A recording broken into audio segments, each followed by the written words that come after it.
এই দোয়াটা শিখে নেন, ইনশাআল্লাহ আপনার জীবনের সমস্ত সংকট কেটে যাবে। আমি নিজেও এই দোয়াটা বেশি বেশি করার চেষ্টা করি। দোয়াটা হচ্ছে, মুসা আলাইহিস সালাম একটা গাছের নিচে হেলান দিয়ে বসলেন, বসে দেখলেন দুজন মেয়ে দাঁড়িয়ে আছে দূরে, পানি নিতে পারছে না, লোকজন পানি নিয়ে যাচ্ছে, ওরা দাঁড়িয়ে আছে বেচারি। মুসা আলাইহিস সালাম গিয়ে বললেন, কি সমস্যা আপনাদের? তারা বললেন যে আমাদের বাবা অনেক বৃদ্ধ মানুষ, আমরা পানি নিতে পারি না যতক্ষণ না আমাদের কম পানি নিয়ে চলে যায়। তো মুসা আলাইহিস সালাম তো একটু বললাম না, ফিজিক্যালি খুব স্ট্রং ছিলেন, থাকে না বডি বিল্ডার, সামনে গিয়ে কথা বলে সরো পানি দিতে দাও, তখন মানুষ একটু মূল্যায়ন করে না।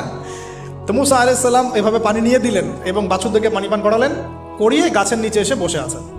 বসে বসে তিনি দোয়া করছেন, এই যে দোয়াটা তিনি দোয়া করছেন, রব্বি, একটা নেক কাজ করলেন না, মানুষের উপকার করলেন, নেক কাজ করে এসে গাছের নিচে বসে দোয়া করছেন, আল্লাহ এখানে তো আমার খাবার পানি বাসস্থান কিছুই নাই, আমি কি করব?